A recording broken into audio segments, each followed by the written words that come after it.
Johnson up top. Dosunmu watches him. Just under 8 minutes left to go first quarter. San Antonio by 6. Wemby down the lane. Rises and hammers. An uncontested flush. Gobert and Dosunmu talking things over at the top of the key. Someone blew an assignment. Fox, wing right, here's Champagnie. Right back to Fox. Got a step on Julius Randle. In the paint, lobs it up. Wemby throws it down. Too easy right now. Spurs are shooting 58% in this first half. Wolves down to 40%. Castle has the ball. Spurs left to right. Top of the key. Castle still with it. In the lane, lobs it, and it got deflected. Rudy got a hand to it. Io scoops it up, drives it, and scores it in transition. We're tied at 61. The Wolves have come all the way back from an 18-point deficit to tie it with 7:45 left to go in the third. But wait. Johnson works across the lane on Anthony Edwards. Gets under the bucket. He'll rise up. He'll finish. 11-2 is the Spurs run. The Wolves had momentum coming out of the locker room, but San Antonio has woken up. They now lead by 9. 5:09 left to go in the third. Yeah, that was fun last night. Nordo in for PA on a Wednesday morning, vocal maintenance day. He'll be back with us mañana, hopefully talking about a Minnesota Wild team that staved off elimination. One more on a Friday night in St. Paul, please. Wild and Avs game 5 this evening in Denver. We'll get to that, of course, a couple of guests along the way, 9 to noon. But last night, the more pressing matter, 126-97 the final. The Timberwolves now down 3-2 to the Spurs. Game 6 will be Friday night at Target Center in Minneapolis. Joining me, sticking around, of course, whether it's Monday mornings and then Wednesdays, he's with the Power Trip, sticks around in studio to chop it up on hoops and specifically the Howl. Howling with homies, we're trying to. Max Fuller here in studio or producing the show with us. But Parker Fox at Parker Fox 24 via X. You know, earlier in the series, Parker, we could say, let's flush game 2, right? Yeah. Game 2 was disastrous, the 38-point defeat. That on the heels of the game 1 victory, the grinded out win that we saw game 1. Loving that, hating what we saw in game 2. You could flush it. We're coming home to Target Center. We're going to handle business here. Very much still in the driver's seat of this series. You can't flush what you saw last night, man. No. I mean, that is malaise at its finest. That is disastrous effort really across the board, which is quite striking and shocking in some ways. What was your just 10,000-foot view of what transpired last evening? Well, frankly, I liked the start, right? I thought they were intentional about what they wanted to do. You're down 4 points after the first quarter. Yes, Wemby was fantastic in that first quarter, but we expected that, right? He had the time to rest. They're calling it a revenge game. He's saying it wasn't a revenge game. It was just another game for me, but he was fantastic from the jump. And I think, the fact that the Wolves were only down 4 after that first quarter was encouraging to me. And then it just became a little pear-shaped and, things got even at 61, like you mentioned. But Anthony Edwards misses a jumper. They get a layup, and then Jaden McDaniels commits his 4th foul. And the moment he committed that 4th foul, I knew it was over for this Wolves team. They just did not have what it took to finish out this game against a really good Spurs team without him on the floor. And Ant talked about in his postgame presser, we need Jaden McDaniels to be out of foul trouble if we want to compete in games like this. And it's true. You need Jaden McDaniels out on the court. He's arguably the most important player for this Wolves team right now. I want to get to Jaden because there's some frustrating aspects throughout this series of moments. He had this, just almost like a fourth quarter take foul under the hoop on Stephon Castle a couple games. They're just, Jaden last night did not, that was a choice. Yeah. We've talked about the hockey coach, John Hines, speaking of conscious decisions not to play their game. There's a common theme, with the team in Minneapolis, very similarly. But Wemby, you mentioned it, revenge game. There was this interesting narrative. I hate saying narrative, but this idea that it was a revenge game, you know, and he played 18 points in the first quarter. It was like, miss me, boys? It was unbelievable. Welcome back. Yeah. But he did elbow a guy in the face, and he earned his ejection. Certainly. Didn't want him suspended. Didn't, the fines as really in some ways cosmetic as those things can be. But Wemby did establish himself early. I thought it was much better in terms of limiting him in specifically the second and third quarters. But the lack of answer for Wemby, maybe that's going to be the A topic by the time this series is over if the Wolves are on the wrong side of it. Yeah. But I just thought he was at his best in this series last night, specifically early. Not only was he at his best, but this is the best version of the Spurs, right? When Wemby's at that high 20 number and then De'Aaron Fox is at 18 to 20 like he was last night. Vassell poured in a couple threes. Stephon Castle with 18 points. Then you bring Dylan Harper off the bench and he scores a dozen. So I think that's the best version of this Spurs team. And a guy that we were kind of making fun of on Monday, Nordo, Keldon Johnson, was fantastic. I thought he was the next best player on that Spurs team last night. His energy, just his effort, the ability to almost kind of crawl into, underneath someone's skin and really make them mad. We saw that effect from Keldon Johnson. He plays 22 minutes, goes 8 of 11, hits a 3. So,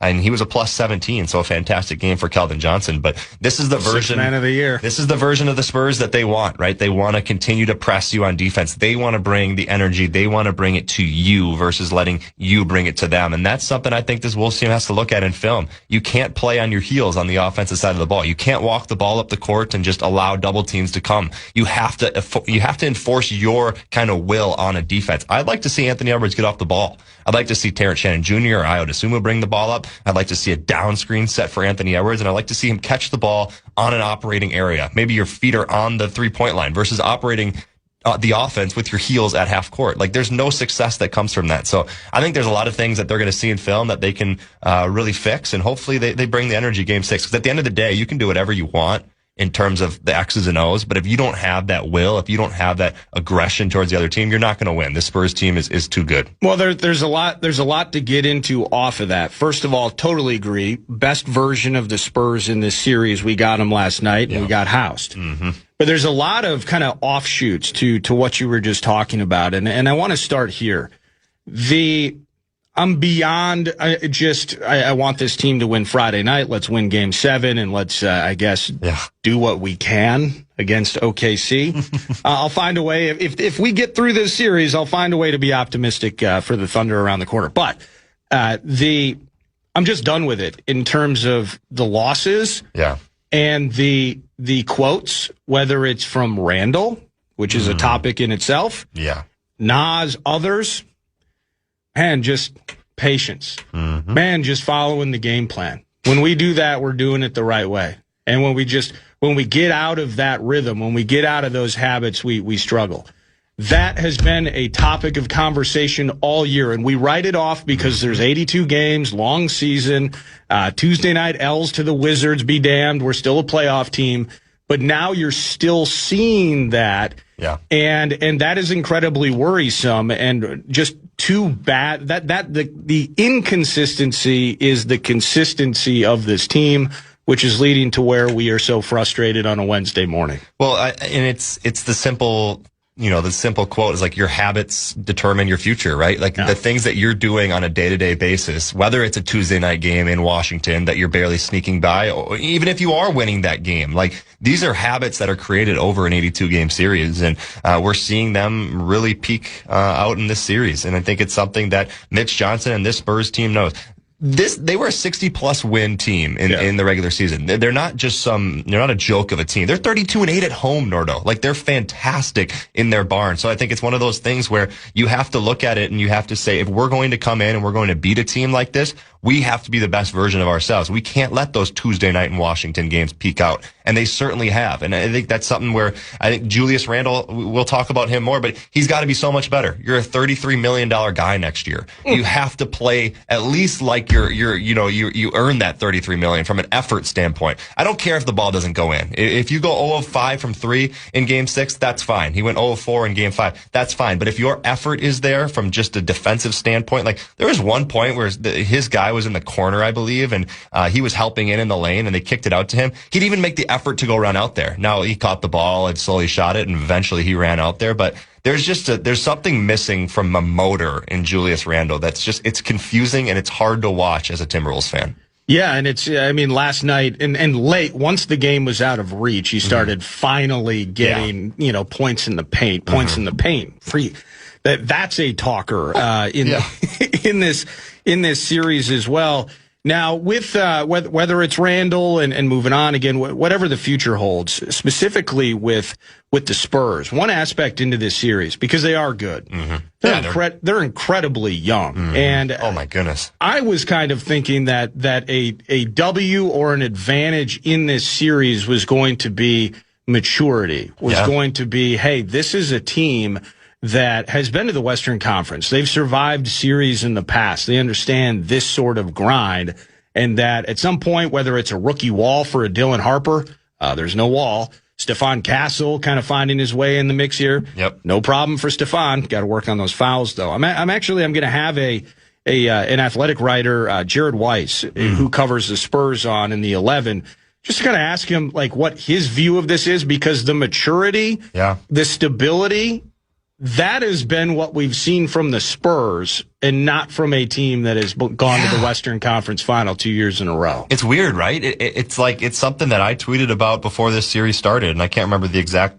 numbers on it. I'm trying to find it, but nonetheless, we had way more combined playoff games than the Spurs players did. There was De'Aaron Fox, who's played in a couple. Harrison Barnes, obviously, he's played in a bunch. He's been a part of winning teams, he doesn't play much in this series. He's kind of the old head of the team, isn't he? He is, yeah, exactly. He is. And he had to tell Wemby, well, I'm sorry, man, your night's done. How about that, right? And besides him, you go Bismack Biyombo and Kelly Olynyk, guys that have played on good teams. But elite hair. Yeah. Kelly Olynyk, are you kidding me with that? Bad socks, but fantastic hair. Nonetheless, it was one of these things going into this series where I'm like, yes, the San Antonio team is good. Yes, they're really good at home. Yes, they have a top 5 player in the NBA in Victor Wembanyama. But we've been here. We've been back-to-back Western Conference Finals. There's no reason why we can't assert that dominance, that experience. Julius Randle, Rudy Gobert, Anthony Edwards, guys that have played in meaningful games before. But it doesn't seem like we care about that. It doesn't seem like it's something that we're like, hey, we've been here before. It's almost one of those things, Nordo, where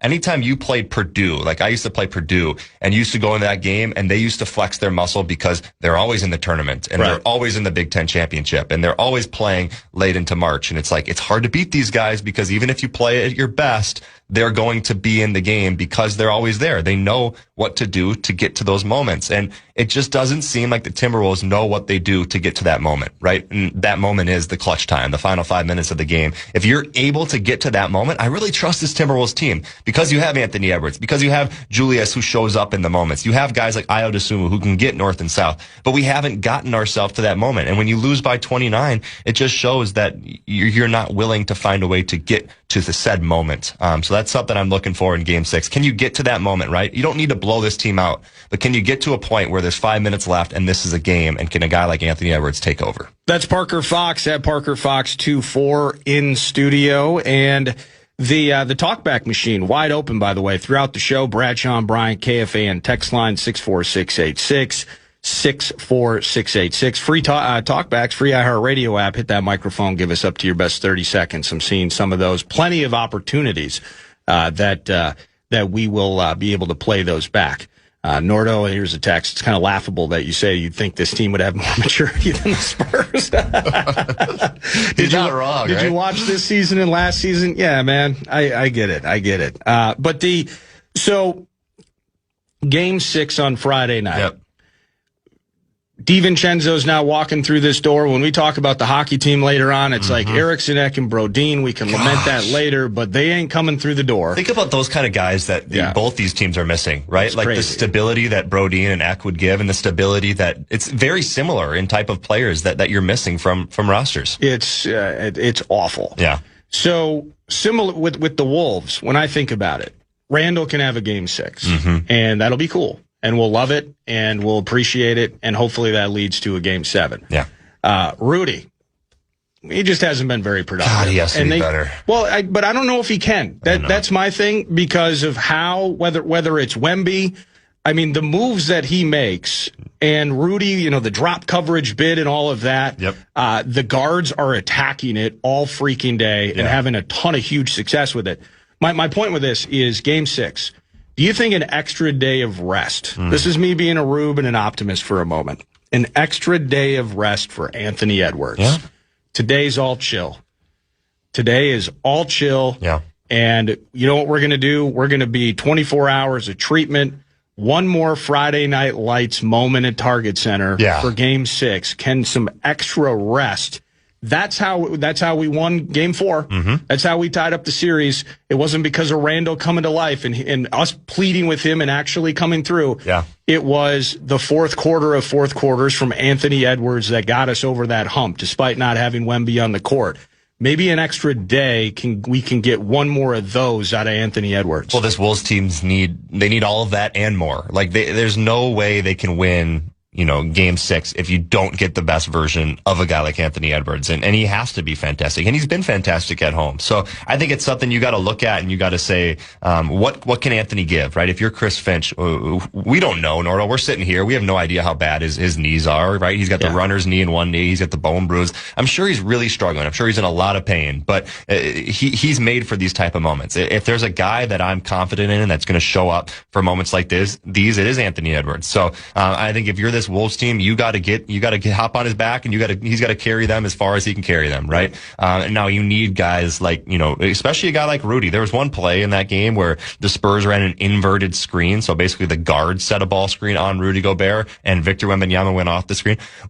Rudy went over the ball screen on a ball handling Wemby, and then Wemby threw that hammer dunk down. I'm like, what is going, there's just a mental lapse here on the defensive side of the ball, and that's why you give up 126 and you don't score in the hundreds. And another point on that too is the transition defense has been terrible, but some of our shot selection leads to that type of stuff. So I think if you're Ant, he's obviously a vocal guy in this locker room. He's got to get these guys to come along with him. I think he talked about it in the postgame presser about Jaden McDaniels. Jaden needs to stay out of foul trouble. Now that's a hard task. You're playing against 3 or 4 really good, strong, talented guards. So can you take that frustration out of your mind? Can you play clean defensive basketball? And if you do that, you put yourself in a position to win. And we've done it before. 2024 Western Conference semifinals against Denver, down 3-2, come back home, get a win, and then that fantastic almost 30-point upset in Denver. So we've been here before. Had Cat though. Yeah, we had Cat, which was helpful. You don't win that game without Carl. You by the certainly way. do not. He was fantastic, and you're looking at it right now like, where's Carl? Here, kitty. I shouldn't have even done that because, and Cat's doing his thing in New York right now. And, by the way, the Knicks just obliterated. I don't even know how many games Embiid played in that. I maybe just one. That was a smoking. They put the Sixers to bed. They're moving on to the conference finals. But I would, let's just say I was seeing it on social media a little bit last night. Just kind of, hey, if this trade hadn't happened, what a certain player might look like in a certain uniform, in a certain matchup, et cetera. Well, it's insult to injury without Dante, too, right? Like, if we had Dante out there, you maybe get a great performance out of Dante. Dante's usually really solid for this Wolves team, so it's one of those things. We just need threes, man. We just need threes, and we need somebody to be able to defend a ball handler as well. There's just way too many open attacks. And give Wemby credit. He's a great screen setter. The pick and roll, the pick and pop thing is adds a level that it's hard to defend. But, yeah, I think this team is really missing Dante right now as well. One bit of just stupidity and frivolity as part of, we'll make this the Steve's Appliances Marathon segment, stevesappliances.com. Love you, Steve's. You mentioned, so when he hammers down that dunk, I think maybe late first quarter, and it just, the Red Sea parted, and it was, right? It's a little anticlimactic. So when you have, on the TV desk last night, you got Vince Carter. Now, Vince Carter, what is he known for? I mean, he just thundering dunks. And I'm not talking dunk contests, but like Ant posterizing people. Some of the great dunks in NBA history. I'm sure there's a highlight reel of them on YouTube. Oh, yeah. It's kind of anticlimactic when Wemby dunks. It's funny. It looks weird, doesn't it? Yeah, it's like me putting the hoop down to 6.5 feet in my driveway, and I kind of just get 3 inches off the ground and I slam it home, acting like I'm Vince Carter. Oh, man. He just doesn't have to physically exert himself in that manner athletically the way most of us mere mortals have to. So it was just kind of anticlimactic to see. I mean, how far, what are you, 2 feet off the ground when you dunk? Yeah, something like, I'm 6'8", but I don't have a super long wingspan. I haven't dunked in months, so don't ask me to do it. Yeah, no, I trust me. We're not on the hook for any Achilles injuries or anything. Please. We gotta stretch it out. Walk the golf course. If Anthony Edwards is going to have that fourth quarter of fourth quarters, the clutch moment for the kid in front of the fan base, this might be a good one to be courtside for on Friday night, as a matter of fact. What are we doing with this perimeter defense, man? Yeah. Whether it's the overall pressure, let's just say just at large, these guys pressure so effectively, specifically around the three-point line. Yeah. We don't handle that well. But what we handle even worse than that is the doubling. And I don't get it. I'm just a rube here, and you can tell me. You're right. How is it that an NBA team who knows it's coming, and then it comes, and has dealt with this before, by the way, doubles in big spot series, whether it was against the Mavs, it was against the Thunder, and we're talking about it here in the semis against the Spurs. Mm-hmm. How do we not fix that? Yeah. And I even saw a moment last night where Ant gets doubled. He finds Ayo. Now, Ayo's moving. Mm-hmm. Everybody's moving, except for one person, and that's Ant.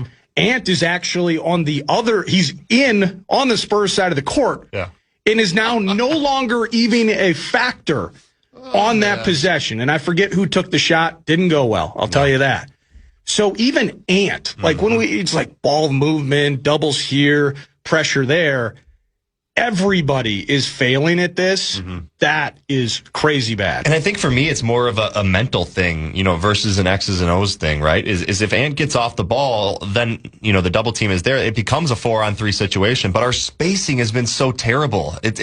Sometimes there's been like two guys on the wing, one guy in the corner, and then Rudy in the high post. Like, no, that spacing needs to be one guy on top, Rudy is down in the dunker spot, and then you have a guy on the wing and a guy in the corner. If you do that and you play 4-on-3, like 4-on-3 is something I used to practice in 4th grade. Like, the simple, it's just simple basketball. You go until someone stops you, and then you find the open person. And if you miss the shot, then so be it. But maybe you get the offensive rebound because you have the advantage. So I think it's a mental approach from this Wolves team is what are we going to do when that double comes, right? Is somebody flashing to the ball with energy and they're demanding the ball? Are they turning and facing? Are they seeing what the defense is doing? And then they're making the simple play. And then, out of that double team, we have to get the ball out of Anthony Edwards' hands. There's been this lackadaisical, just slowly bring the ball up the court. It's like Mitch Johnson is all over that stuff, the Spurs head coach. He's sending that double team right away because not only is he getting the ball out of Ant's hands, but he's taking Ant's interest out of the offensive side of the ball away. So, and I think another thing that's unacceptable too is Ant goes 1 of 3 from 3. Like in a game where we need somebody to make shots, Ant has to shoot 7 or 8 threes in game 6. I don't care what the score is by the end of the game 6.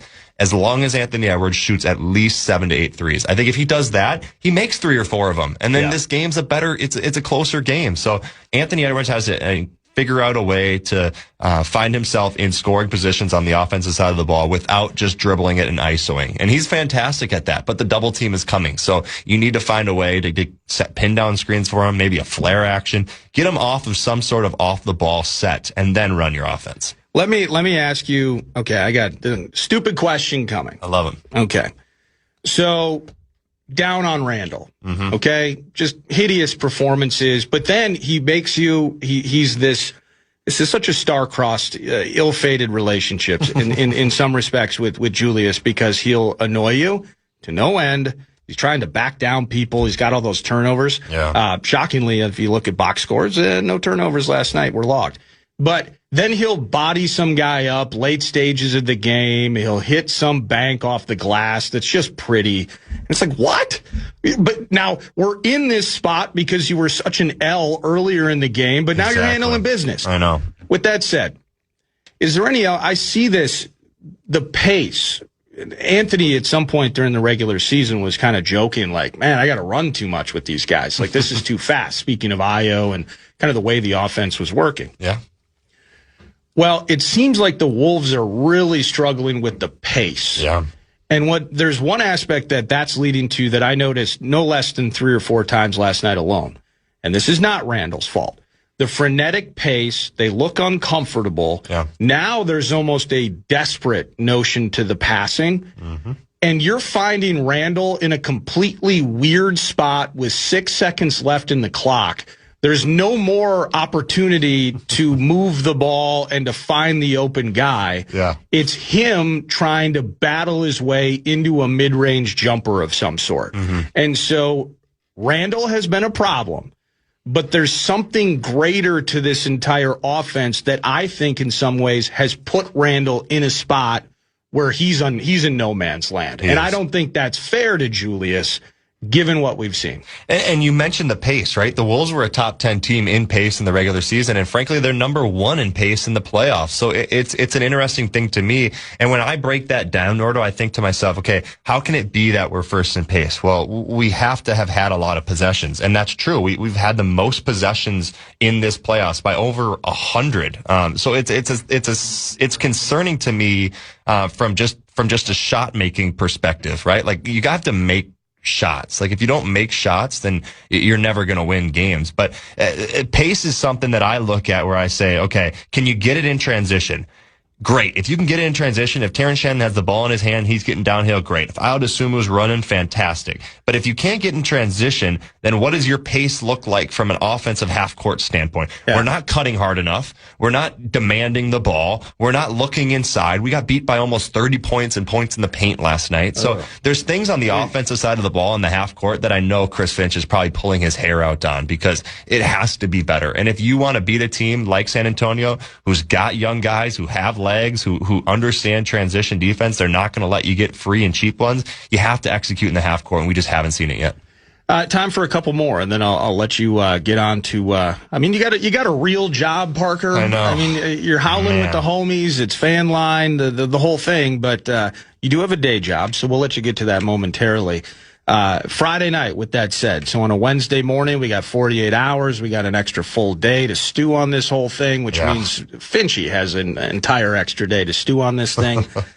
Ideas of changing up the lineup a bit, or, you probably were pondering that last night. Just maybe, personnel adjustments that go into a Game 6. Have you thought about that at all? Yeah, I certainly have. And it's something that I've thought about this whole season with this Timberwolves team, right? Is where can you get a spark? Where can you find a spark? Now, a lot of people are calling for Naz Reid's name in the starting lineup over Julius. That won't happen, Nordo. It just won't. They're comfortable with bringing Naz off the bench. Naz is comfortable in that position. And you don't pay a guy $30+ million to come off the bench. So Julius is going to be in the starting lineup.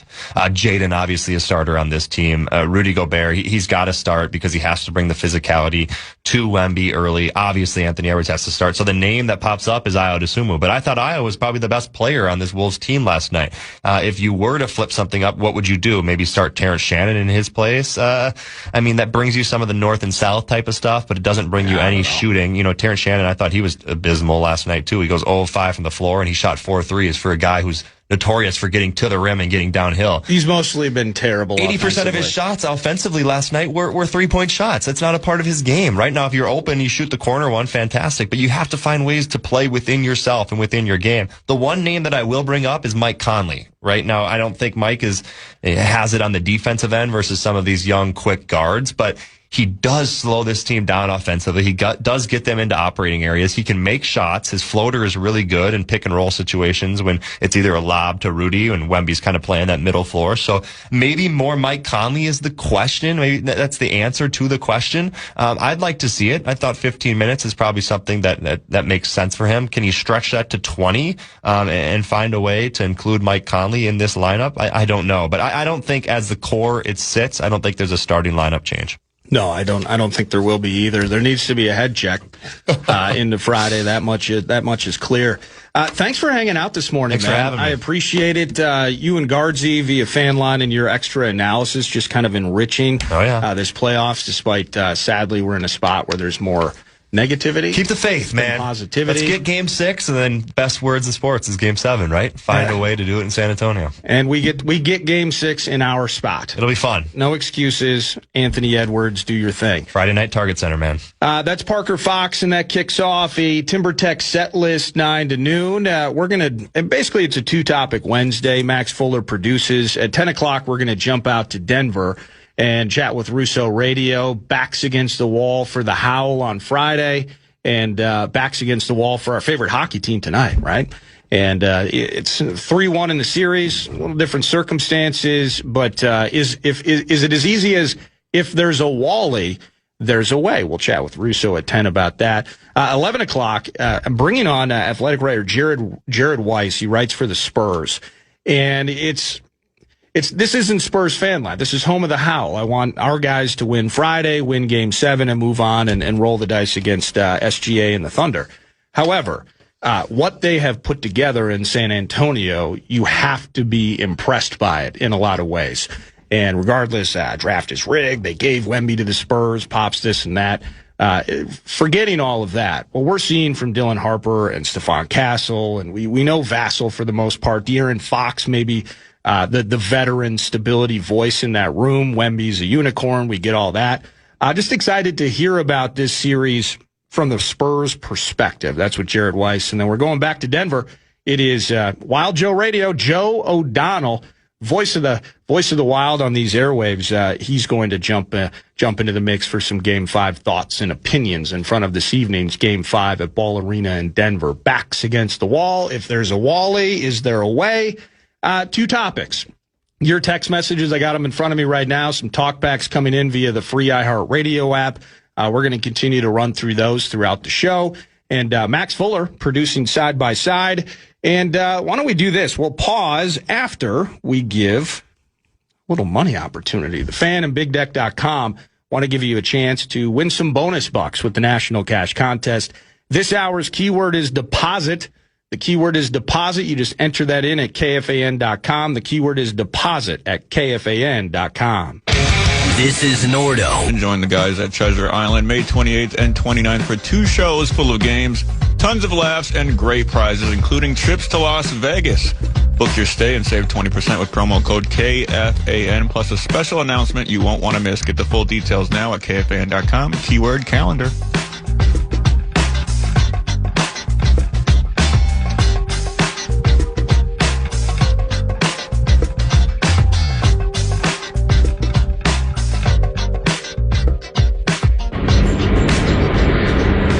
Going to win if Edwards is bringing the ball down the court and he doesn't know to throw it out of those double teams to somebody in the middle, just like the commentator on TV and Double T have been saying all flipping week. We got to dump Randall. If McDaniels is going to commit these stupid McDaniels fouls, just let him foul out. We'll play without him. And we need to run every chance we get and pass the ball. Move it. Free talkback machine, iHeartRadio app. Just sound off. Give us your thoughts. Up to 30 seconds, I believe. Hit that microphone and do your thing. And really good talkback in the mix there. I still, again, as a Rube, I don't understand why this persists. And I remember it at times talking about how Ant, even a couple years ago against the Mavs, had to battle through what the Mavericks were doing defensively, where it's almost like a delayed double, maybe you call it that, where he's bringing it down the court and he's just chilling. He's ready to find his way and step into a 3. And suddenly the second guy arrives and it's over and it's a dead possession and it's desperate. Maybe you find one pass out of it. The clock is draining, clank, and they're headed the other way. We saw it last year against the Thunder. And now we are seeing it again here against the San Antonio Spurs. I don't understand what the issue is and why that persists, but it's killing us. And as I was talking with Parker, just kind of the pace of this series in general, and it just doesn't feel like the Wolves have been comfortable at all with how the Spurs want to play or the pace in which they want to play. And you see evidence of that. I mentioned it offensively. Again, the desperation or the frenetic manner, just out of sorts, that this offensive unit looks like when they get some pressure at the perimeter and suddenly, again, putting Randall in bad spots, low in the clock, so then he has to kind of bully his way into an ill-fated mid-range jumper. Or it's not the extra pass that finds McDaniels or Conley in the corner for a 3. Reed having to create more of his own versus being able to find his way as the open option. And the mistakes, the turnovers, the frenetic pace of this Spurs team leading to hideous transition defense, all of those things, the lack of ball movement. And, I saw a text here. Let me find it here. May not be a popular opinion. We won game 1 and Ant was on a little more limited minutes basis. This is the texter. He's obviously not healthy. Would that be a good idea to maybe even start him off the bench, limit minutes to start to give him more minutes when needed next game, you're not benching Ant. But I think the idea behind some of that, because I saw a couple of text messages in, is how the team offense has operated at times when Ant is off the court, and just seeing again the fluid ball movement, the shot making was there. Nobody's making shots, it feels like, in this Spurs series. And really at times, I know they were 50%, a lot of that, all those points in the paint. But really, I mean, they're a 30% ish three-point shooting team as well, the Spurs. So in some ways, maybe when this thing's over, we'll say, hey, Wemby and the Spurs got in the paint, got to the rim. Ant and the Wolves did not. But to that end, no, we're not starting Ant off the bench. That's not happening on Friday night. But all these turnovers that existed specifically last night when Wemby was off the court. So handling the pace, ball movement, fluidity, that's been talked out through the distance of this series and really a common theme conversation of the season, the consistent inconsistency. But real simple stuff, man. Like you can boil it down, points in the paint. You can also boil it down. Hey, when Wemby's on the bench, feast at the rim. It's weird to say it like that, I suppose. Get to the rim. Finish at the bucket. And it was just mind-blowing at times. And you saw there was a little spurt, a little sign of life, I believe mid-second quarter when Wemby was riding the pine. And then it was also part of just some early weird woes in the third quarter. You get that 12-2 run to start. Then things completely went the wrong way. But I'm shocked in regards, games are more complicated, it feels like at times, than, when we're constantly trying to dig into the minutia. Sometimes the simple bit is the honest and the truthful bit. When Wemby is on the bench, stop throwing it off your freaking foot. Stop dribbling into the abyss in the corner. How many times do we see them dribbling down the court and immediately stopping, or the one dribble in the pickup, and now we're on the pivot, sweating some sort of pass when these guards won't stop freaking guarding? I know it's not in vogue to praise the opponent. Dylan Harper, Vassell, Castle, terrific, and Young. Speaking of the future of the Western Conference here. That is beyond mind-numbing and infuriating at times. In the end, Wemby gets his 18. Hey, miss me, guys? Oh, I'm on a revenge tour. I don't think he looked at it like that. He's just an unbelievable player. And he was bored because he had to sit on the shelf for a day and a half. He's like, I'm back. I might as well just dominate this first quarter. And he did, 18. But when he's on the bench, there are so many opportunities. And I can't believe that we aren't taking advantage of it. And just in little blips, Ant gets a couple to the hoop. Okay, now we're getting it. And by the time we get any momentum after we turn it over 3 times and then finally find our way to 2 or 3 buckets, Wemby's back in. And it's a problem again. And it was an opportunity missed. And that's where, in a game of runs, when we're putting ourselves in spots where when our run comes, we're trying to take a 20-point deficit and make it 5. It just feels like, in a lot of ways, the easy stuff we're not taking advantage of. We're overcomplicating it. We're not hitting those shots. And it's putting us in a spot here where we're down 3-2. So terrific talk back. And you know what? Next segment, we're going to play some more. Again, a 2-topic Wednesday. And it's kind of funny. I'm really trying hard to avoid it. But summertime conversations, where specifically with maybe a Julius Randle, maybe there's another player that Wolves fans have been talking about wanting to get rid of for years. But I'm already seeing via the text line some people looking forward to the future. Trade this guy, trade that guy. I will say this, a busy summer feels like is right around the corner for both these two teams still in the postseason right now. Whether it's Tim Connolly, whether it's Billy G, moves to be made. players to lure to keep here, players to lure from other teams. Man, those centers with those abs, how good are they? Man, we could use a center. Those sorts of conversations are certainly going to heat up and percolate as our teams either find ways to continue in the playoffs or the offseason, it comes quick. They'll be golfing, and we'll be talking about trades. But keep the talkbacks and texts coming. We are going to catch up with Michael Russo of The Athletic, top of the hour right here on The Fan.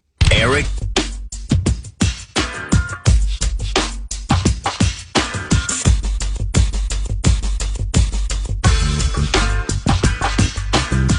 Text line, Mike and Chaska. Wolves just need to get back to basics. They need to make shots, play defense, don't turn the ball over, attack the rim, and rebound.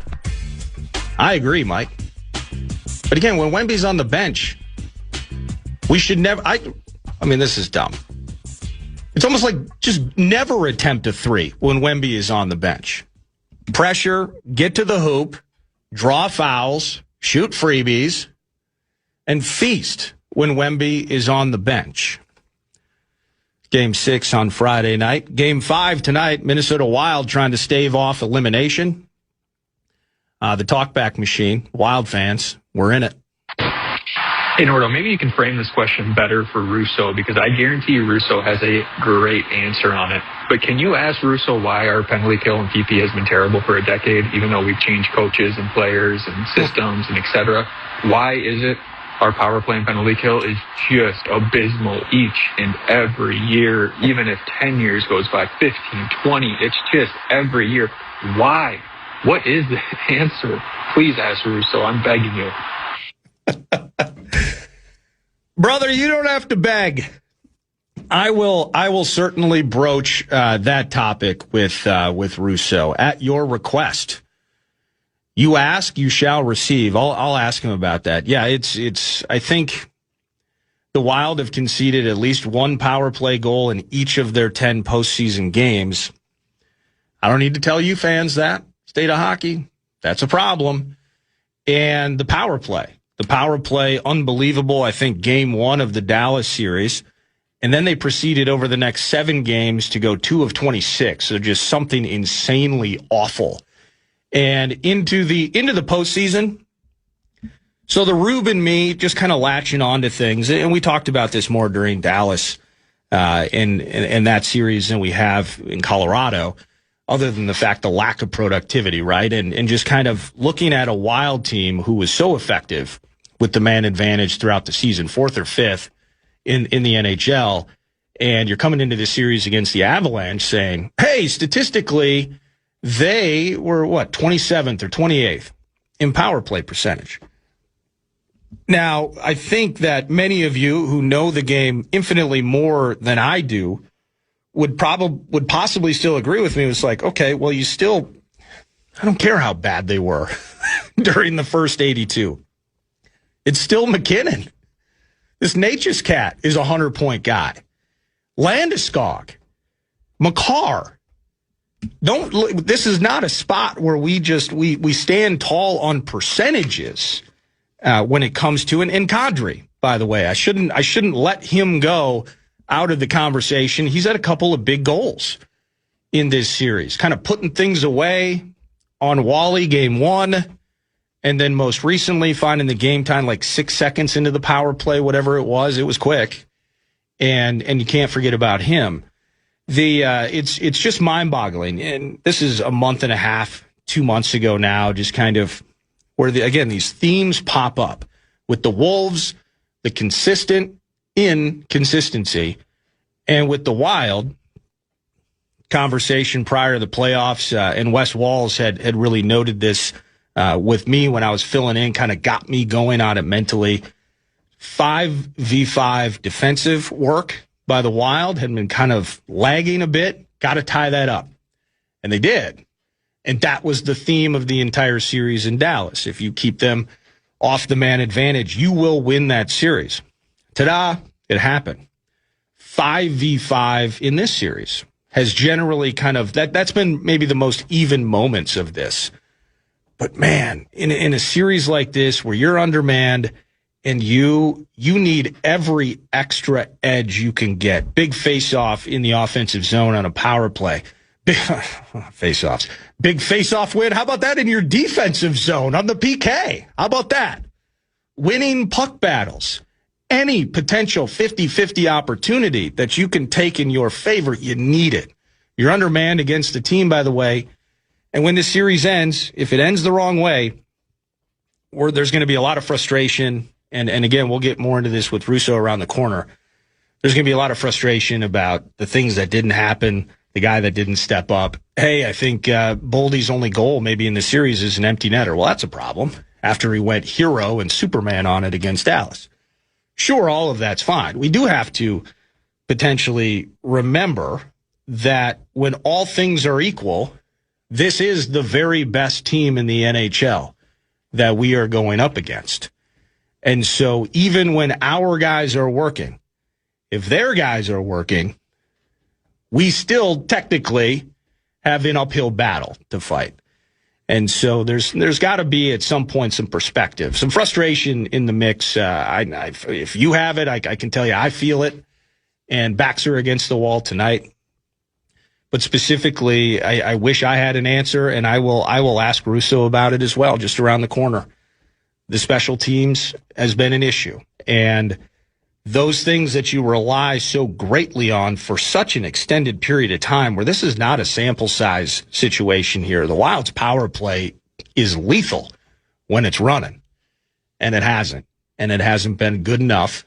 And maybe tonight's the night in a vacuum in a game 5 where it's win or go home that can change. But over the course of a significant amount of time, this has been thematic with our favorite hockey team. And the coaches have changed, and the players have changed. He's right. So we will ask Russo about that. And we're going to do that around the corner. Russo's in Denver. I know there's some availability coming up in about an hour. So we will jump early with Russo, get his thoughts on tonight's game. If there's a Wally, is there a way? And figure out how the Wild can stave off elimination tonight at Ball Arena. It's Nordo in for PA, Max Fuller by my side, Russo next on The Fan. This is Nordo in for PA on The Fan. From the 1-800-ASK-GARY Traffic Center. This report